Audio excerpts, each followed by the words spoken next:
নবম দশম শ্রেণীর অনুশীলনী 16.1 পরিমিতি চ্যাপ্টারের 5 নম্বর প্রশ্নের দিকে যদি আমরা লক্ষ্য করি তাহলে দেখতে পাই একটি সমবাহু ত্রিভুজের প্রত্যেক বাহুর দৈর্ঘ্য 2 মিটার বাড়ালে এর ক্ষেত্রফল 6√3 বর্গমিটার বেড়ে যায়। ত্রিভুজটির বাহুর দৈর্ঘ্য নির্ণয় করো।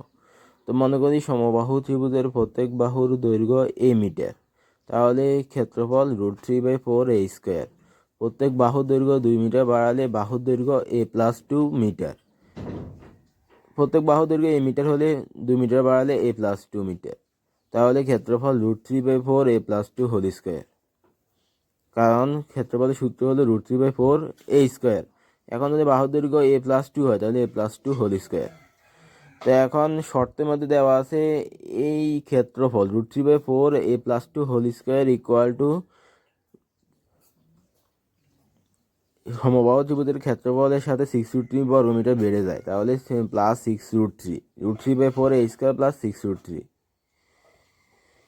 কারণ বলা হয়েছে যে এর ক্ষেত্রফল 6√3 বর্গমিটার বেড়ে যায়। তো ক্ষেত্রফল যদি √3/4a² হয় তাহলে √3/4a² প্লাস 6√3 বর্গমিটার বেড়ে যায়, তাহলে √3/4a² প্লাস 6√3। এখন a+2² এখানে বর্গের সূত্র বসাতে পারি, a² plus 2ab plus b²।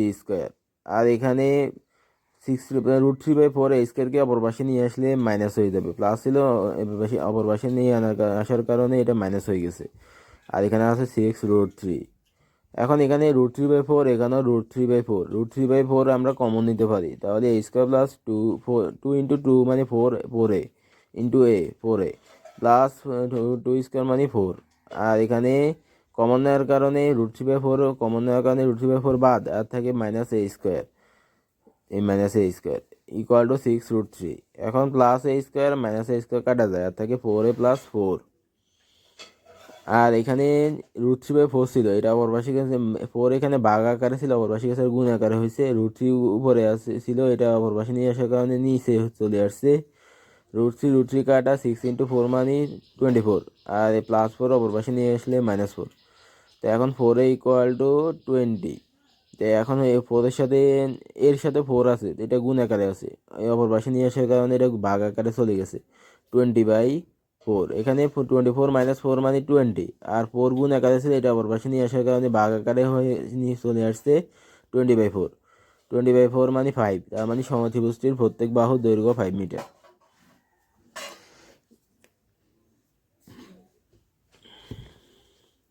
এখানে বলা হয়েছে সমবাহু ত্রিভুজের প্রত্যেক বাহুর দৈর্ঘ্য 2 মিটার বাড়ালে ক্ষেত্রফল 6√3 বর্গমিটার বেড়ে যায়। তো প্রত্যেক বাহুর দৈর্ঘ্য যদি a মিটার হয় তাহলে ক্ষেত্রফল √3/4a², আর 2 মিটার বাড়ালে a+2 ক্ষেত্রফল √3/4a+2²।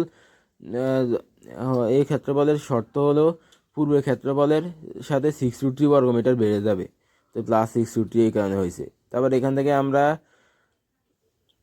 এর মান বের করেছি, প্রত্যেক বাহু দৈর্ঘ্য এর মান হচ্ছে 5 মিটার, তার মানে ত্রিভুজটির প্রত্যেক বাহু দৈর্ঘ্য 5 মিটার। পরবর্তী প্রশ্নের দিকে যদি আমরা লক্ষ্য করি তাহলে দেখতে পাই একটি ত্রিভুজের দুই বাহুর দৈর্ঘ্য যথাক্রমে 26 মিটার ও 28 মিটার এবং ক্ষেত্রফল 182 বর্গমিটার হলে বাহুদ্বয়ের অন্তর্ভুক্ত কোণ নির্ণয় করো। তো মনে করি ত্রিভুজটির দুই বাহু দৈর্ঘ্য a সমান 26 মিটার ও b সমান 28 মিটার, অন্তর্ভুক্ত কোণ থিটা, ক্ষেত্রফল হচ্ছে 182 বর্গমিটার দেওয়া আছে, 182 বর্গমিটার, ক্ষেত্রফল 182 বর্গমিটার।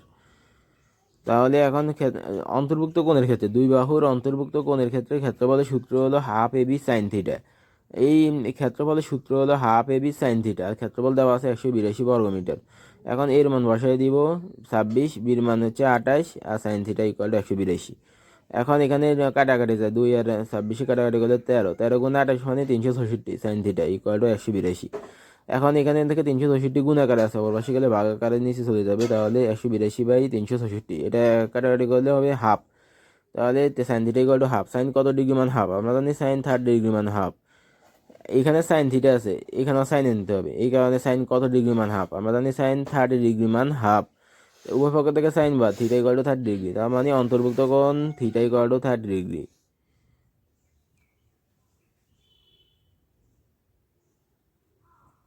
আজ এই পর্যন্ত, দেখা হবে পরবর্তী কোনো ভিডিওতে ইনশাআল্লাহ। সেই পর্যন্ত সবার সুস্থতা কামনা করি। আল্লাহ হাফেজ।